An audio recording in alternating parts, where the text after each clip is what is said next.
सभी मित्रों को जय सिया राम, जय जय हनुमान, राधे राधे। मित्रों, इस वीडियो में हम बात करने वाले हैं ग्रहों की दृष्टियां क्या होती हैं, कैसी होती हैं और क्या करती हैं। तो दोस्तों, कोई भी ग्रह जन्म कुंडली पर किसी भी हाउस में बैठा हो, किसी भी भाव में बैठा हो, वह जहां बैठता है वहां से किसी दूसरे घर पर, दूसरे भाव पर या दूसरे हाउस पर अपनी दृष्टि डालता है। दोस्तों, कुछ ग्रहों को स्पेशल दृष्टियां भी मिली हुई हैं। इन सारी बातों की जानकारी हम इस वीडियो में आपको देने वाले हैं। तो दोस्तों, सबसे पहले ये समझते हैं कि दृष्टियां क्या होती हैं और क्या करती हैं। तो आपकी कुंडली में कोई भी ग्रह किसी हाउस में बैठा है तो वह अपनी दृष्टि किसी न किसी दूसरे हाउस पर जरूर डालेगा, और न केवल उस हाउस पर डालेगा बल्कि वहां पर बैठी हुई राशि पर भी अपनी दृष्टि डालेगा। उस भाव पर तो डालेगा ही डालेगा, और उस भाव पर यदि कोई ग्रह बैठा हुआ है तो उस ग्रह पर भी अपनी दृष्टि डालेगा। अब दोस्तों, यदि जन्म कुंडली में वो ग्रह, दृष्टि डालने वाला ग्रह शुभ है, शुभ फल दे रहा है, अच्छा ग्रह है, तो उसकी दृष्टि भी जिन जिन घरों में जाएगी उन घरों से संबंधित चीजों पर आपको शुभ परिणाम मिलेंगे। लेकिन यदि वह ग्रह कुंडली में अशुभ है, खराब रिजल्ट दे रहा है, वह ग्रह खराब है, तो आपको उन उन हाउसों से संबंधित खराब परिणाम मिलेंगे जिन हाउस में वह ग्रह दृष्टि डाल रहा है। अब दोस्तों, समझते हैं कि दृष्टियां कितने प्रकार की होती हैं, किन ग्रहों को कौन कौन सी दृष्टियां मिली हुई हैं। तो सूर्य, चंद्र, मंगल, बुध, गुरु यानी बृहस्पति, शुक्र और शनि, इन सातों ग्रहों को सातवीं दृष्टि तो मिली ही है, यानी सातवीं दृष्टि हर एक ग्रह की होती है।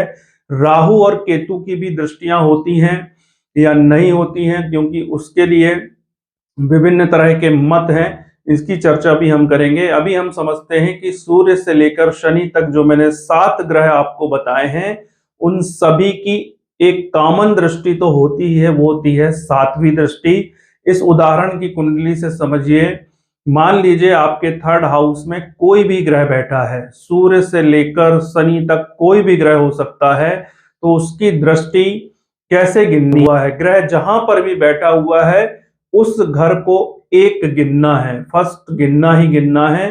तो सातवीं दृष्टि हमें देखनी है, तो 7 घर तक गिनना है। तो शुक्र थर्ड हाउस में है, तो थर्ड हाउस हो गया 1, फिर 2, 3, 4, 5, 6, 7, यानी 9th हाउस में शुक्र की दृष्टि पड़ रही है। अब शुक्र की जगह यहाँ पर कोई भी ग्रह हो, सूर्य हो, चंद्र हो, मंगल हो, बुध हो, बृहस्पति हो, शनि हो, कोई भी ग्रह इस हाउस में बैठा है तो उसकी सातवीं दृष्टि 9th हाउस में पड़ेगी ही पड़ेगी। यदि कोई ग्रह फर्स्ट हाउस में बैठा है तो उसकी दृष्टि, सातवीं दृष्टि जो है वो 7th हाउस में पड़ेगी। दूसरे भाव में यदि कोई ग्रह बैठा है तो उसकी दृष्टि 8th हाउस में यानी 8वें भाव पर पड़ेगी ही। थर्ड हाउस का मैंने आपको बता दिया। 4th हाउस में यदि कोई ग्रह बैठा हुआ है तो उसकी दृष्टि जस्ट उसके सामने, यानी वहां से 7th जो हाउस आएगा वो होगा 10th हाउस, 10वां भाव, जिसको हम कर्मेश भी कहते हैं, वहां पर दृष्टि पड़ेगी। अगर 5वें घर में कोई ग्रह बैठा हुआ है तो उसकी दृष्टि 11th हाउस में 11वें भाव में पड़ेगी। 6वें भाव में कोई ग्रह बैठा हुआ है तो उसकी दृष्टि 12वें भाव में पड़ेगी। 7वें भाव में कोई ग्रह बैठा हुआ है तो उसकी दृष्टि लगन में यानी फर्स्ट हाउस में पड़ेगी ही पड़ेगी।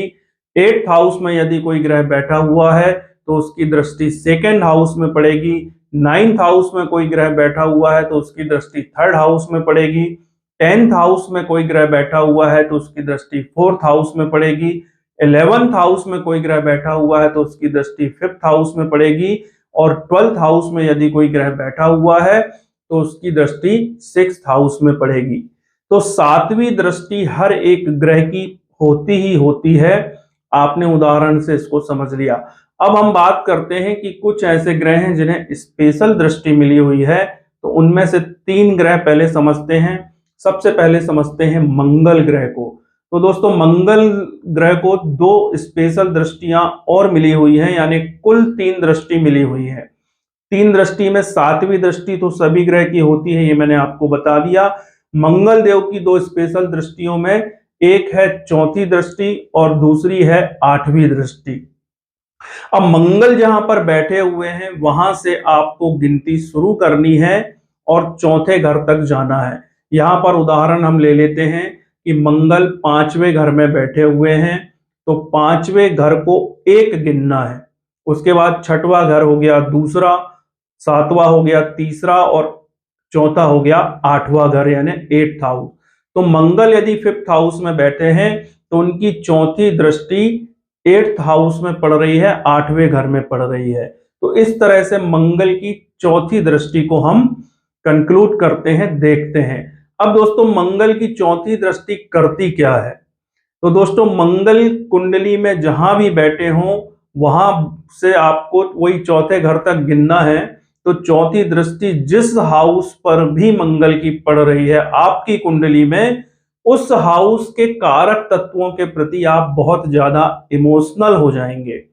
उन उस हाउस के कारक तत्वों के प्रति आप भावुक हो जाएंगे, उसकी बहुत ज्यादा परवाह करने लगेंगे, उसकी बहुत ज्यादा चिंता करने लगेंगे और इतनी ज्यादा परवाह करने लगेंगे कि आपके जीवन के दूसरे हिस्सों में भी आपको प्रभाव देखने को मिलेगा कि आपके दूसरे जीवन के दूसरे हिस्से भी प्रभावित हो रहे हैं उस हाउस के एट्रीब्यूट्स के इमोशनल होने के कारण।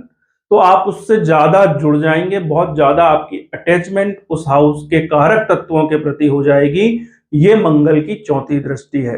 तो दोस्तों अब बात करते हैं मंगल देव की 8वीं दृष्टि की। तो मंगल आपकी कुंडली में जहां भी बैठे हैं वहां से 8th हाउस जहां मंगल बैठे हैं उसको एक गिनना है और 8th तक चले जाना है। तो 8वीं दृष्टि जो मंगल की है वो क्या करती है? तो 8वीं दृष्टि मंगल की जिस हाउस में पड़ रही है या जिस ग्रह में पड़ रही है या जिस राशि में पड़ रही है, उन सभी चीजों से संबंधित दिक्कतें आपके जीवन में जरूर आएंगी, क्योंकि मंगल देव की 8वीं दृष्टि पीड़ादायक दृष्टि मानी गई है, दुख और तकलीफ देने वाली मानी गई है।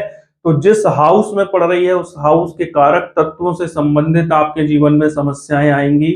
जिस ग्रह पर मंगल देव की दृष्टि पड़ रही है, यानी 8वीं दृष्टि तो हमें देखनी है कि किस घर पे पड़ रही है, लेकिन उस घर पे बैठा हुआ जो भी ग्रह होगा, एक हो सकते हैं, दो हो सकते हैं, 5 हो सकते हैं, 7 हो सकते हैं, कितने भी ग्रह हो सकते हैं, तो उन ग्रहों पर भी मंगल की दृष्टि पड़ेगी। यानी जिस हाउस में दृष्टि पड़ रही है उस हाउस में जितने भी ग्रह बैठे हुए हैं उन ग्रहों पर भी दृष्टि पड़ेगी।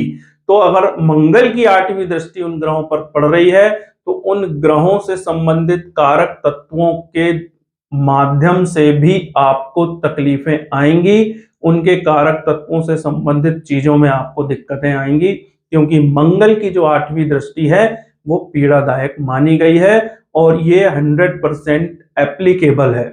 अब दोस्तों दूसरे ग्रह हैं बृहस्पति देव। बृहस्पति देव को भी 2 स्पेशल दृष्टियां मिली हुई हैं, वो है 5वीं दृष्टि और 9वीं दृष्टि। 7वीं दृष्टि तो मैंने आपको बता दिया है, बार बार बता रहा हूं कि वो हर एक ग्रह की होती है। तो गुरु यानी बृहस्पति देव की 5वीं दृष्टि क्या करती है? तो गुरु जहां पर बैठे हैं वहां से आपको 5 घर आगे जाना है। तो दोस्तों एक उदाहरण से समझ लेते हैं कि यदि गुरु आपके 7th हाउस में बैठे हुए हैं तो आपको 7th हाउस को एक गिनना है। जहां पर भी ग्रह बैठा है उस हाउस को पहला गिनना है, उसके बाद 8th हाउस को दूसरा गिनेंगे, 9th हाउस को तीसरा गिनेंगे, 10th हाउस को चौथा गिनेंगे और 11th हाउस को पांचवा गिनेंगे। यानी गुरु यदि 7वें हाउस में बैठे हैं, 7वें घर में बैठे हैं, तो उनकी जो 5वीं दृष्टि है वो 11th हाउस में जा रही है। तो गुरु की 5वीं दृष्टि क्या करती है? तो दोस्तों गुरु की 5वीं दृष्टि जिस घर में पड़ती है वहां गंगा जल का छिड़काव हो जाता है। इसका क्या मतलब है? इसका मतलब है कि उस घर से संबंधित चीजों में आपको बहुत अच्छे फल मिलते हैं, बहुत शुभ परिणाम मिलते हैं। अब इसी हाउस की यदि हम बात करें 11th हाउस की, तो ये प्रॉफिट एंड गेन का हाउस है, आय का घर है और हमारा सोशल नेटवर्क का घर है, हमारे फ्रेंड सर्कल का घर है। तो यदि गुरु 7वें में बैठे हैं, उनकी 5वीं दृष्टि 11th हाउस में पड़ रही है, तो 11th हाउस के ये जो एट्रीब्यूट्स हैं इन पर चीजें आपको प्लस होकर मिलेगी। इन चीजों से आपको लाभ ही होगा, क्योंकि यहाँ पर गंगा जल का छिड़काव हो गया। दोस्तों, कहते हैं गंगा जी में स्नान करने के बाद व्यक्ति के सारे पाप धुल जाते हैं। गुरु की 5वीं दृष्टि भी यही करती है। वो जिस हाउस में पड़ती है उस हाउस के कारक तत्वों से संबंधित शुभ फल हमें मिलने लगते हैं। अब दोस्तों, बात करते हैं गुरु की 9वीं दृष्टि। तो मान लेते हैं कि गुरु 7th हाउस में ही है, तो 5वीं दृष्टि पड़ी थी 11th हाउस में, 7वीं पड़ेगी लग्न में यानी 1st हाउस में, और 9वीं दृष्टि पड़ेगी 3rd हाउस में। तो गुरु अगर 7वें में बैठे हैं तो उनकी 9वीं दृष्टि 3rd हाउस में जा रही है। तो ये 9वीं दृष्टि क्या करती है गुरु की? ये ईश्वर की ब्लेसिंग्स है जो हमें मिल रही है इस जन्म में। तो दोस्तों, गुरु की 9वीं दृष्टि 3rd हाउस में पड़ रही है, यानी ये परमात्मा की ब्लेसिंग्स हमें मिल रही है, परमात्मा का आशीर्वाद हमें मिल रहा है। तो 3rd हाउस से संबंधित चीजों पर भी हमें बहुत ज्यादा फायदा होगा। 3rd हाउस के जो भी कारक तत्व हैं उनसे संबंधित चीजों से हमें बहुत ज्यादा लाभ होगा। तो दोस्तों, 3rd हाउस क्या है, ये मैंने आपको एक अलग से वीडियो बनाया हुआ है जिसमें 1 से लेकर 12 हाउस तक सारे कारक तत्व हर हाउस के बताए हुए हैं। वीडियो की लिंक डिस्क्रिप्शन में है, आप उसे जाकर देख लीजिए, तो आपको बहुत ज्यादा नॉलेज मिलेगा हाउस के एट्रीब्यूट्स क्या होते हैं इसका। अब दोस्तों, बात करते हैं शनिदेव की। शनिदेव को भी 2 स्पेशल दृष्टियां मिली हुई हैं। पहली दृष्टि है 3री दृष्टि और दूसरी दृष्टि है 10वीं दृष्टि। तो दोस्तों, शनिदेव की 3री दृष्टि क्या करती है? तो शनिदेव जहां पर भी बैठे हैं वहां 1 गिनना है, उसके बाद दूसरा हाउस, उसके बाद तीसरा हाउस। तो शनिदेव जहां भी बैठे हैं वहां से जब आप 3रे हाउस में जाते हो तो वहां शनिदेव की दृष्टि पड़ रही है। तो अब क्या होगा? शनिदेव की दृष्टि को बहुत क्रूर दृष्टि माना गया है। शनिदेव के माध्यम से लोगों को बहुत ज्यादा डराया गया है, शनिदेव का बहुत भय दिखाया गया है, लेकिन वास्तव में हकीकत में ये सब चीजें सही नहीं है। शनिदेव न्याय के देवता हैं। जैसा व्यक्ति कर्म करता है वैसे ही रिजल्ट उसको मिलने ही मिलने हैं। किसी पूजा पाठ से, किसी उपाय से आपके नेगेटिव जो रिजल्ट्स हैं कर्मों के, वो नहीं दूर होते हैं। इस बात का ध्यान रखना जरूरी है। इसलिए ज्योतिष भी क्या करता है, आपको जीवन को कैसे जीना है ये सिखाता है। कौन से कर्म करने चाहिए हैं, कौन से कर्म नहीं करने चाहिए हैं, अपनी कुंडली के अनुसार किन चीजों पर सावधानी रखनी है, कौन से कर्मों पर ज्यादा ध्यान देना है, इन सारी चीजों का अलाइनमेंट यानी संतुलन बनाने का काम ज्योतिष करता है। तो दोस्तों, शनिदेव की 3री दृष्टि जहां पर भी पड़ रही है उस हाउस के कारक तत्वों के प्रति आपको हार्ड वर्किंग करनी चाहिए, क्योंकि शनिदेव कड़ी मेहनत के कारक हैं और वो चाहते हैं कि आप कड़ी मेहनत करें। तो जहां उनकी 3री दृष्टि पड़ रही है उस हाउस से संबंधित कामों को आप कड़ी मेहनत के द्वारा करें, वहां पर आप पंक्चुअल रहें और हार्ड वर्किंग करें। अब दोस्तों, शनिदेव की जो 10वीं दृष्टि है वो जिस हाउस में पड़ रही है उसके कारक तत्वों के प्रति आपको प्रोफेशनल हो जाना है, उसको बहुत जिम्मेदारी के साथ, ईमानदारी के साथ उन कामों को आपको करना है, पंक्चुअलिटी के साथ करना है, टाइम टेबल बनाकर काम करना है। तो आपको शनिदेव के कभी भी अशुभ रिजल्ट नहीं मिलेंगे, अशुभ परिणाम नहीं मिलेंगे, बल्कि शनिदेव आपके फेवर में होकर काम करेंगे।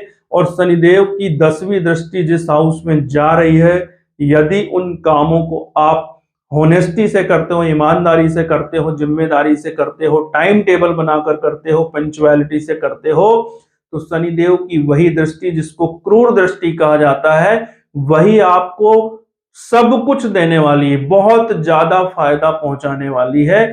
शनिदेव बहुत ब्यूटीफुल प्लैनेट है। तो दोस्तों, ये थी शनिदेव की दृष्टियां। अभी हम बात करते हैं राहु और केतु की।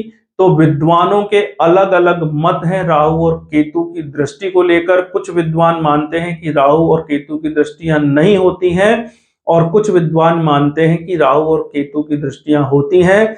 प्रैक्टिकली अगर देखा जाए, जो कुंडली में अप्लाई करके अभी तक हमने जाना है, जो सैकड़ों हजारों कुंडलियों में लगा के जो फॉर्मूले देखे गए हैं, उनसे ये पता चलता है कि राहु और केतु की भी दृष्टियां होती हैं और ये असर करती हैं और ये प्रॉब्लमेटिक दृष्टियां होती हैं, यानी ये दृष्टियां जीवन में समस्याएं देने वाली होती हैं। तो राहु और केतु को भी बिल्कुल गुरु यानी बृहस्पति के समान दृष्टियां मिली हुई हैं। 5, 7 और 9, 5वीं, 7वीं और 9वीं दृष्टि राहु और केतु दोनों को मिली हुई है। तो इनकी 5वीं, 7वीं, 9वीं दृष्टि जहां पर भी पड़ रही है, उस हाउस से संबंधित चीजों में आपको कुछ ना कुछ दिक्कतें आती रहेंगी। ये अभी तक देखा गया है राहु और केतु की दृष्टियों के बारे में। लेकिन दोस्तों, किसी भी नेगेटिव चीज को लेकर कभी भी निराश नहीं होना है, घबराना नहीं है। ज्योतिष यदि आपको समस्याएं बताता है तो उसके समाधान भी बताता है। सबसे पहला समाधान तो यही है कि जो भी ग्रह की दृष्टियां, ग्रहों की युतियां आपको नेगेटिव रिजल्ट दे रही हैं, उन ग्रहों के कारक तत्वों को अपने जीवन में आप उपयोग करना शुरू कर दें, तो नेगेटिविटी जो है वो पॉजिटिविटी में बदल जाएगी। अशुभ परिणाम नहीं मिलेंगे, बल्कि आपको शुभ परिणाम मिलने लगेंगे। ग्रह आपके फेवर में काम करने लगेंगे।